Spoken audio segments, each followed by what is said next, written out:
अक्सर देखा जाता है कि भगवान शिव की मूर्ति के सामने या उनके मंदिर के बाहर भगवान शिव के वाहन नंदी जी की मूर्ति स्थापित होती है। नंदी जी को पुराणों में भी बहुत महत्व दिया गया है। नंदी जी भगवान शिव के केवल वाहन ही नहीं है, बल्कि उनके परम भक्त होने के साथ साथ उनके साथी, उनके गणों में सबसे ऊपर और उनके मित्र भी हैं। नंदी जी को शिव के वाहन के रूप में तो सभी जानते हैं, लेकिन नंदी जी भगवान शिव के वाहन कैसे बने ये बहुत कम लोग जानते हैं। तो कैसे नंदी जी भगवान शिव के परम प्रिय हो गए और कैसे बने उनके वाहन, जानेंगे आगे इस वीडियो में। तो दोस्तों, स्वागत है आप सभी का हमारे चैनल स्पिरिचुअल जर्नी हिंदी पर। पुराणों के अनुसार एक शिलाद नाम के ऋषि हुआ करते थे। वो ब्रह्मचारी थे। ब्रह्मचारी व्रत का पालन करते हुए उन्हें यह डर सताने लगा कि उनकी मृत्यु के बाद उनका पूरा वंश समाप्त हो जाएगा। इसीलिए उन्होंने एक बच्चा गोद लेने का निर्णय लिया। लेकिन शिलाद ऋषि किसी आम बच्चे को गोद नहीं लेना चाहते थे। वो एक ऐसी संतान को अपनाना चाहते थे जिसके साथ भगवान शिव का आशीर्वाद हो, वो असामान्य रूप से आध्यात्मिक हो। इसी उद्देश्य को पूरा करने के लिए शिलाद ऋषि ने भगवान शिव को प्रसन्न करने के लिए उनकी तपस्या शुरू कर दी। शिलाद ऋषि की कठोर तपस्या से प्रसन्न होकर स्वयं भगवान शिव उनके सामने प्रकट हुए और उनसे वरदान मांगने को कहा। शिलाद ऋषि ने भगवान शिव से कहा कि हे प्रभु, मैं चाहता हूं कि मेरा एक पुत्र हो जिस पर आपका आशीर्वाद हमेशा बना रहे और जिसे मृत्यु छू भी ना पाए। भगवान शिव ने उनसे कहा कि जल्दी तुम्हें एक पुत्र की प्राप्ति होगी। इतना कहते ही भगवान शिव अंतर्ध्यान हो गए। शिलाद ऋषि खुशी खुशी अपने घर लौट आए और विचार करने लगे कि उन्हें एक अच्छी संतान मिलने वाली है। अगले ही दिन जब शिलाद ऋषि खेती करने के लिए खेत पर पहुंचे तो उन्हें जमीन में से एक बच्चा मिला। वो बच्चा बेहद आकर्षक तो था ही, साथ ही उसके चेहरे पर एक अलग सा तेज भी था।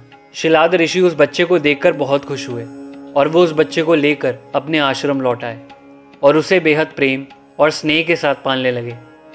उन्होंने इस बच्चे का नाम नंदी रखा, जो बचपन से ही आध्यात्मिक और अपने पिता का आदर करने वाला था। शिलाद ऋषि अपनी इस संतान से बेहद प्रसन्न थे। शिलाद ऋषि ने नंदी को वेदों के साथ साथ नैतिक शिक्षा का भी अच्छा ज्ञान दिया था। कुछ सालों बाद शिलाद ऋषि के आश्रम में मित्र और वरुण नाम के दो संत आए। शिलाद ने उनकी अच्छे से खातिरदारी की और उन्हें पेट भरकर भोजन करवाया। नंदी ने अपने पिता के कहने पर उन संतों का खूब ध्यान रखा और उन्हें किसी भी प्रकार की शिकायत का मौका नहीं दिया। जाते समय मित्र और वरुण बहुत प्रसन्न थे। वो अपने साथ हुए व्यवहार से काफी खुश थे। ऋषियों के प्रस्थान करने से पहले शिलाद और नंदी ने उनका आशीर्वाद लिया। जब शिलाद ऋषि ने उन साधुओं को प्रणाम किया तब उन दोनों ने उन्हें लंबे और खुशहाल जीवन का आशीर्वाद दिया।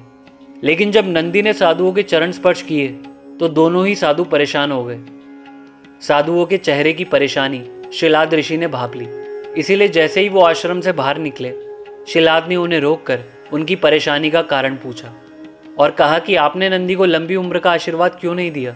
मित्र और वरुण ने उन्हें बताया कि नंदी की उम्र बहुत कम है, उनके पास ज़्यादा समय नहीं है। ये बात सुनकर शिलाद ऋषि के पैरों तले ज़मीन खिसक गई।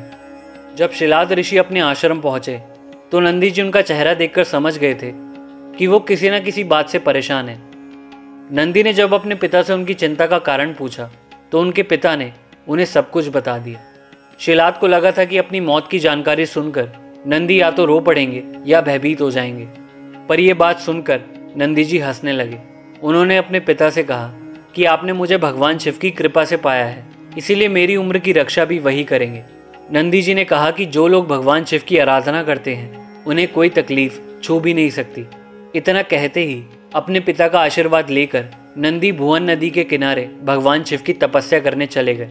नंदी जी का तप इतना कठोर, आस्था इतनी प्रबल और ध्यान इतना मजबूत था कि भगवान शिव को प्रकट होने में ज़्यादा समय नहीं लगा। भगवान शिव ने नंदी जी से आंखें खोलने के लिए कहा। नंदी जी ने जैसे ही अपनी आंखें खोली तो उनके सामने स्वयं प्रभु भोलेनाथ खड़े थे। भगवान शिव के तेज को देखकर वो ये भूल गए कि वो अपनी लंबी उम्र के लिए भगवान शिव की तपस्या कर रहे थे। भगवान शिव ने उनसे वरदान मांगने को कहा। नंदी जी ने वरदान के रूप में पूरी उम्र के लिए भगवान शिव का साथी मांग लिया। नंदी जी ने महादेव से प्रार्थना की कि वो हर समय उनके साथ ही रहना चाहते हैं। नंदी जी के समर्पण से प्रसन्न होकर भगवान शिव ने नंदी जी को पहले तो अपने गले लगाया और बैल का चेहरा देकर उन्हें अपना वाहन, अपना दोस्त, अपने गणों में सर्वोत्तम के रूप में स्वीकार किया।